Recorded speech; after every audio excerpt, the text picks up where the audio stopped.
Hello children, today we are going to discuss run through of chapter 13. Let's see question number 1. Which of the following pairs are complementary or supplementary? अब इससे पहले कि question हम start करें आपको ये पता होना चाहिए कि कॉम्प्लीमेंट्री और सप्लीमेंट्री क्या होता है। सप्लीमेंट्री एंगल जिनमें एंगल का सम 180 डिग्री हो, कॉम्प्लीमेंट्री जिसमें एंगल का सम 90 डिग्री हो। सो इसको हम कैसे करेंगे, सम ऑफ एंगल करेंगे इसमें, that should be equal to 90 और 180 degree. Sum of angles will be equal to 55 plus 115। इनको हम ऐड करते हैं, 5 प्लस 5 10,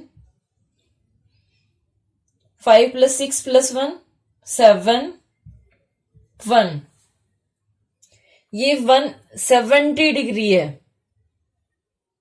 सो ना तो ये कॉम्प्लीमेंट्री है ना ये सप्लीमेंट्री है। देन बी पार्ट आपको सभी में ऐसे करके देखना है, sum of angles will be equal to 36 प्लस 54, 6 प्लस 4 10, 5 प्लस 3 8 प्लस 1 9, that is equal to 90 degree. इसमें सम 90 डिग्री है, so we will write this is complementary pair.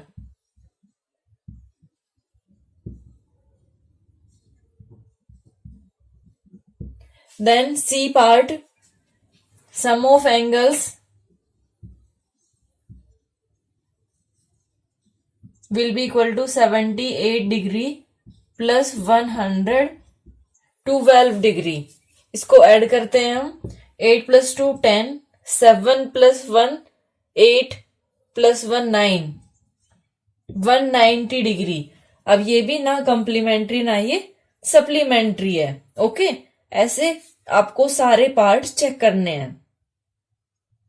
Okay, remaining part you will do yourself. Now question number 2, state true or false, rewrite the correct statement. पहले आपको check करना है कि whether this is true or false, then if that is false then correct it. Okay, first A part is adjacent angles always form a linear pair. Adjacent angle कौन से होते हैं, जिसमें common vertex and common arm होती है। तो इसमें हम देखते हैं कि जो एडजेसेंट एंगल है, जैसे मैंने ये लिया ये एंगल और ये एंगल, ये दोनों एंगल एडजेसेंट एंगल, इसमें कॉमन ये वर्टेक्स हो गया, ये कॉमन आर्म हो गई। Always form a linear pair, क्या ये adjacent angle linear pair form कर रहे हैं? नो, लीनियर पेयर क्या होता है, जिसमें स्ट्रेट लाइन एक फॉर्म होती है, तो ये लीनियर पेयर नहीं है। तो ये क्या होगा, फॉल्स होगा, फॉल्स। अब इसको करेक्ट करना है, तो करेक्ट कैसे करेंगे कि जो लीनियर पेयर होते हैं, ये जैसे ये मैंने एक लीनियर पेयर फॉर्म किया, इसमें जो एंगल होंगे, ये 2 एंगल है, तो ये एंगल और ये एंगल, ये दोनों एक लाइन फॉर्म कर रहे हैं। ओके, तो इसका हम रिवर्स में लिखेंगे, linear pair always form adjacent angle. Okay, linear pair form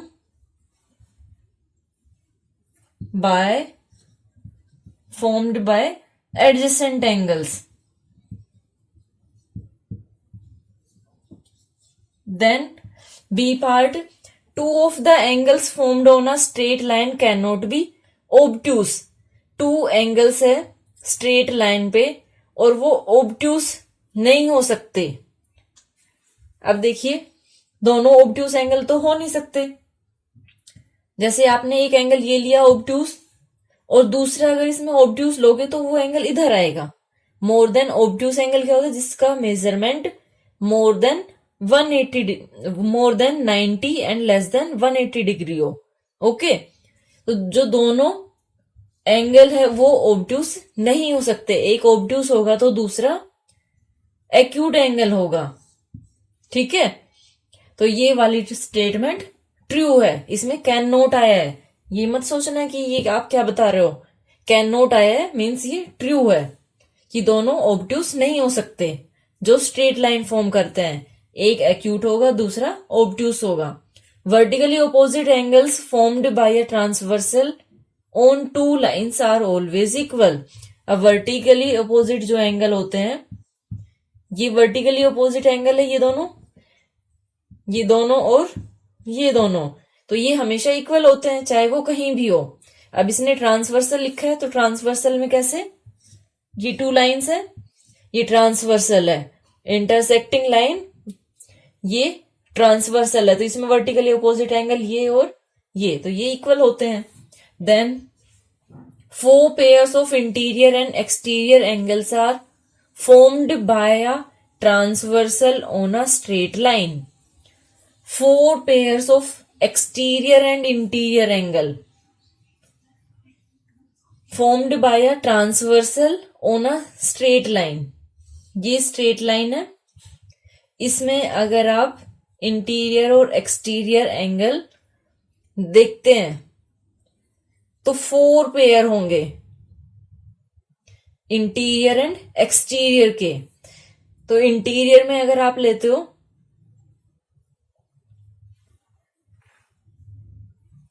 interior में एंगल का इंटीरियर, ये पूरा इंटीरियर है, और जो ट्रांसवर्सल लाइन होगी वो 2 पैरेलल लाइंस को कट करती है, तो इसमें इंटीरियर एंगल कौन से होंगे, 1 2 3 4। एक्सटीरियर में देखते हैं तो 1 2 3 4 हो गए, 4 एंड 4, तो ये वाला भी हमारा ट्रू हो गया। Now question number 3, angles A and B are supplementary if angle A equal to x degree and angle B equal to x minus 10 degree. Find the measure of both angles. अब इसमें है कि angle A and B supplementary है, तो यहां पे हम पहले नोट करेंगे as both angles are supplementary, या फिर बोथ की जगह as angles are supplementary.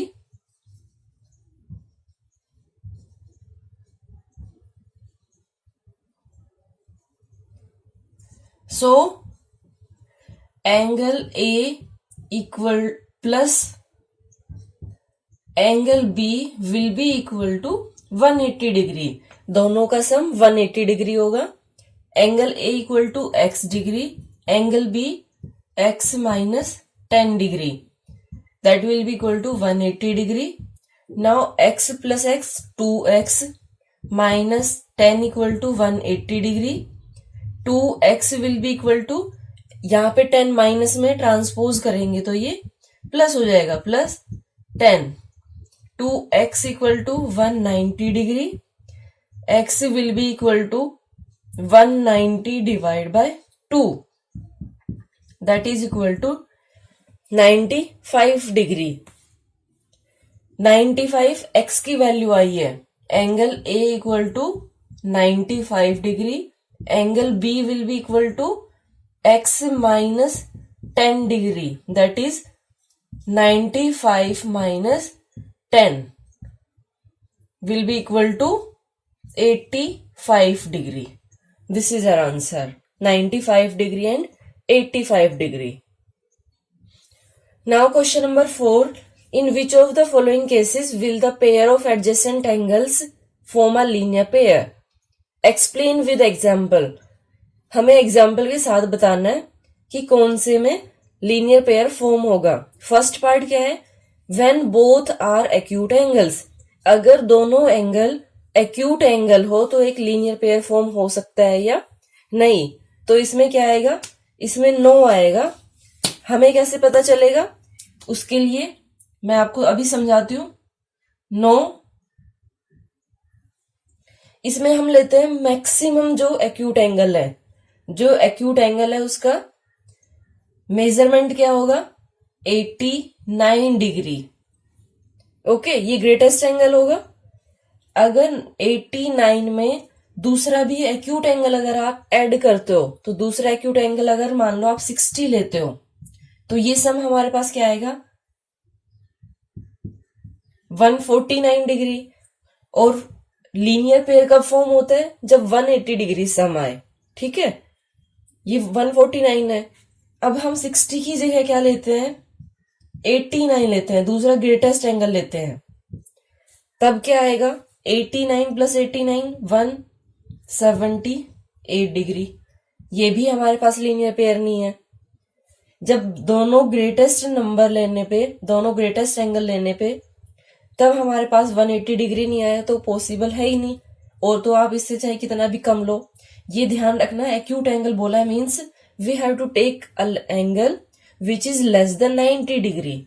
Okay, ये हमने 90 डिग्री लिए और मैक्सिमम कितना है 178। तो लीनियर पेयर यहाँ पे पॉसिबल नहीं है। ओके, यहाँ पे हम क्या नोट करेंगे, मैक्सिमम या ग्रेटेस्ट करते हैं, greatest acute angles sum is 178 degree. So linear pair is not possible.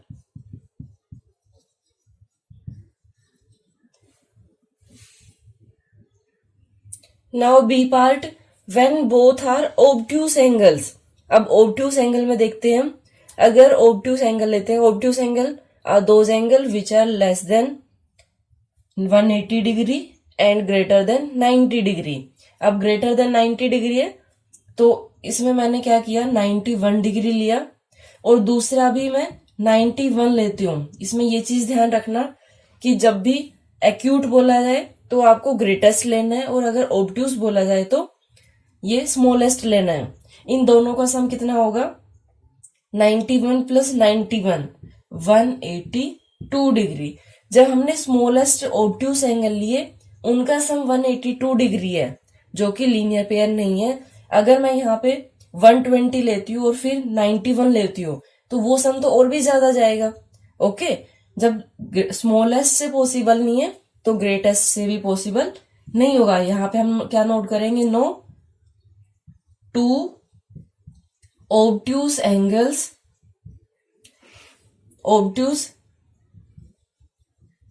angles cannot form a linear pair.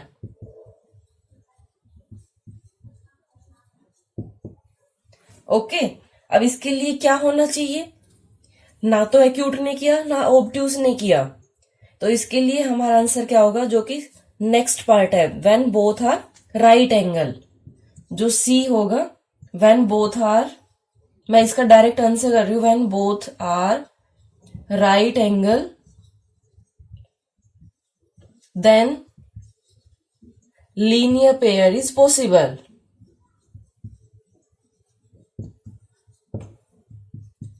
अब उसको देखते हैं कैसे। बोथ राइट एंगल है मीन्स बोथ एंगल्स 90 डिग्री है, 90 plus 90 that is equal to 180 degree.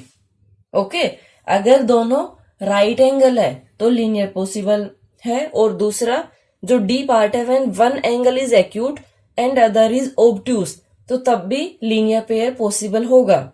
Okay, तो वहां आप अपने आप से नोट करेंगे, yes when one angle is acute and other is obtuse then linear pair is possible. Okay, you will note yourself. उसके बाद आपको क्या नोट करना है, उसमें आप करेंगे वन एंगल हम लेते हैं 89 डिग्री। ओके, एक हमने 89 डिग्री लिया जो कि एक्यूट एंगल है, दिस इज एक्यूट एंगल, और दूसरा obtuse होना चाहिए। तो obtuse में यहां पे हम क्या लेते हैं, जो स्मॉलेस्ट obtuse है दैट इज 91 डिग्री। इन दोनों को अगर आप ऐड करते हो तो ये हमारे पास कितना आएगा 180 डिग्री। ओके, आ गया ना ये आंसर लीनियर पेयर। तो यहां पे लीनियर पेयर पॉसिबल होगा, तो ये आप अपने आप से नोट करेंगे। उसके बाद ये नोट करना। Okay, Now question number 5. Solve the following. The sum of two adjacent angle is 52 degree. If one of them measures 30 degree more than the other, find the angles. इसमें हमें सोल्व करना होगा. One of them measure 30 degree more than the other. तो एक जो late करेंगे वो, ये मैंने आपको बताया था कि जब देन होता है, देन के राइट साइड में जो भी लिखा है वो हम लेट करते हैं. Let the other angle equal to y degree. Then one angle क्या होगा इसमें, one of them measures 30 degree more. More means क्या होता है, मोर मीन्स होता है प्लस. ठीक है, 30 डिग्री मोर है तो ये मैंने क्या किया, y प्लस 30. और उसके बाद अकॉर्डिंग टू क्वेश्चन क्या है, sum of two adjacent angle is 52. Means इन दोनों का सम हमारे पास क्या है, 52 डिग्री. y प्लस 30, ये सेकेंड एंगल हो गया, equal to 52. y plus y 2y plus 30 degree equal to 52. 2y will be equal to 52 minus 30 degree. जब हम ट्रांसपोज करेंगे तो माइनस हो जाएगा. 2y will be equal to 22 degree and y will be equal to 22 divide by 2, that is equal to 11. अब इसमें other angle ये आप करेंगे लास्ट में note. Other angle is 11 degree and the one angle is 11 plus 30, that is equal to 41 degree. This is our answer. Now B part में क्या है, if two complementary angles means angles which have sum of 90 degree are in ratio of 4:5. अब जब भी ratio का question हो वहां पे आप एक्स लेके करिए. Let angles are 4x and 5x. Okay, उसके बाद अकॉर्डिंग टू क्वेश्चन क्या है. अब इसमें ये मत बोलना कि अकॉर्डिंग टू क्वेश्चन कुछ नहीं है. इसमें ये है कि जो एंगल्स है वो कॉम्प्लीमेंट्री है. तो 4x plus 5x that is equal to 90 degree. Complementary है तो इन दोनों का सम 90 डिग्री होगा. 5 plus 4 9x equal to 90 degree. x will be equal to 90 degree divide by 9 that is equal to 10. ये x की वैल्यू हमारे पास आई है. नाउ एंगल्स हमारे पास क्या आएंगे, एंगल्स 4x और दूसरा क्या था हमारे पास 5x. 4x में 4 into 10 that is equal to 40 degree and 5 into 10 equal to 50 degree. Okay, these are angles. दोनों का सम करेंगे तो 90 degree. Now question number 6. Find the magnitude of the angle which is double its supplementary angle. हमें उस angle का magnitude find out करना है जो कि अपने सप्लीमेंट्री एंगल का डबल हो. अब उसको कैसे करेंगे, हमें पहले एक एंगल लेना होगा, let angle that is equal to x degree. अब दूसरा क्या है, magnitude of the angle which is double. तो डबल ऑफ एंगल हमें ये वाला लेना है और ये फाइंड आउट करना है. डबल ऑफ एंगल क्या होगा, 2x. Double means 2 into x. अब सप्लीमेंट्री एंगल हमारे पास क्या होगा, सप्लीमेंट्री अगर आप 180 डिग्री से एंगल माइनस कर देते हो तो ये सप्लीमेंट्री एंगल आ गया. अब अकॉर्डिंग टू क्वेश्चन क्या होगा, ये equal to double of angle equal to है सप्लीमेंट्री एंगल के. तो 180 डिग्री माइनस x. इसमें ये ध्यान रखना कि जो डबल है उसका सप्लीमेंट्री नहीं लेना है हमें. ओके, तो 2x, x को ट्रांसपोज किया तो plus x equal to 180 degree. 3x equal to 180 degree. x will be equal to 180 degree divide by 3 that is equal to 60 degree. अब एंगल हमारे पास x आया, हमें कौन सा फाइंड आउट करना है, find the magnitude of the angle which is double. तो हमें ये वाला फाइंड आउट करना है. ओके, तो यहां से हम क्या करेंगे, ये x आ गया, डबल ऑफ एंगल क्या आएगा हमारे पास, that is equal to 2 into 60, 120 degree. This is our answer. Now question number 7. Two parallel lines are intersected by a transversal at two distinct points. Fill in the blanks. अब हमारे पास क्या question है, two lines है, ये दोनों parallel है और ये ट्रांसवर्सल है. इसमें हमें फाइंड आउट करना है the transversal forms are total of dash angles with the two lines. अब कितना आएगा इसके अंदर, ट्रांसवर्सल के पास कितने पेयर आएंगे, एक तो ये 1, ये 2, 3, 4, तो 4 पेयर आएंगे. Okay, 4 pairs angles with the two line. Then corresponding angles on the same side of transversal are dash. Corresponding angle कौन से होते हैं, ये एंगल और ये एंगल, ये कोरस्पॉन्डिंग एंगल है, तो ये क्या होते हैं, ये इक्वल होते हैं. After that C part, dash pair of alternate angle are formed. कितने पेयर होंगे ऑल्टरनेट एंगल के, ये 1, फिर ये 2, देन ये 3 pair and this one is 4.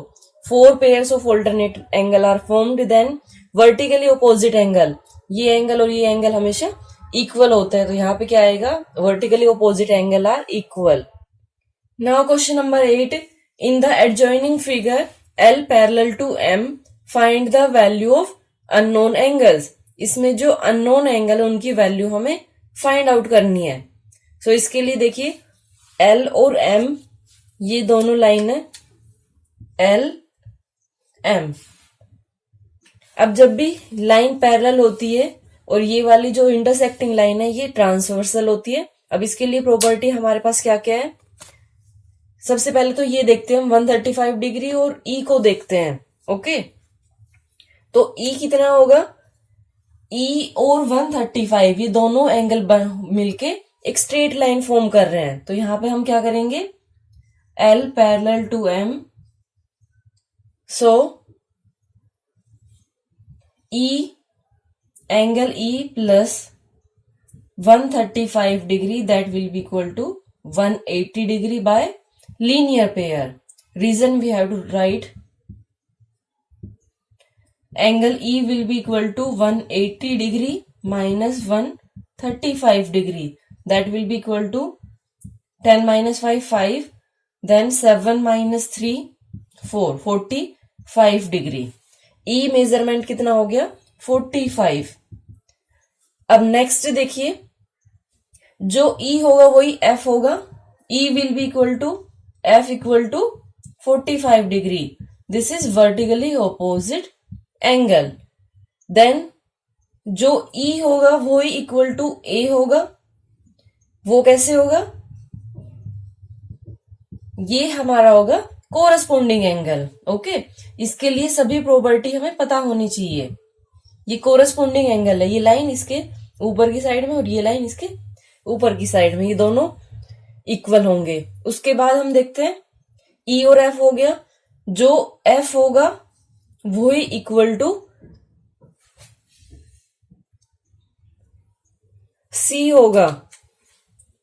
ये दोनों F हमारे पास अभी हमने किया था 45 डिग्री, ये 45 डिग्री आया और रीजन इसका क्या होगा, कोरस्पॉन्डिंग एंगल.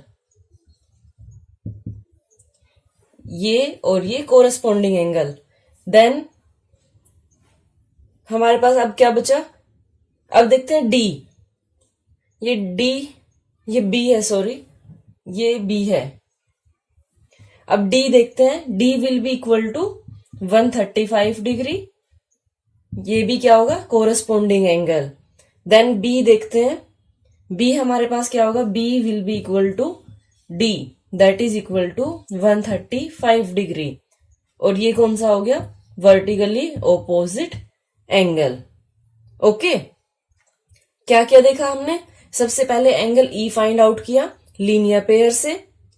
उसके बाद जो E एंगल होगा वही A होगा. ये 45 डिग्री, और जो ए होगा वो सी होगा 45 डिग्री वर्टिकली अपोजिट,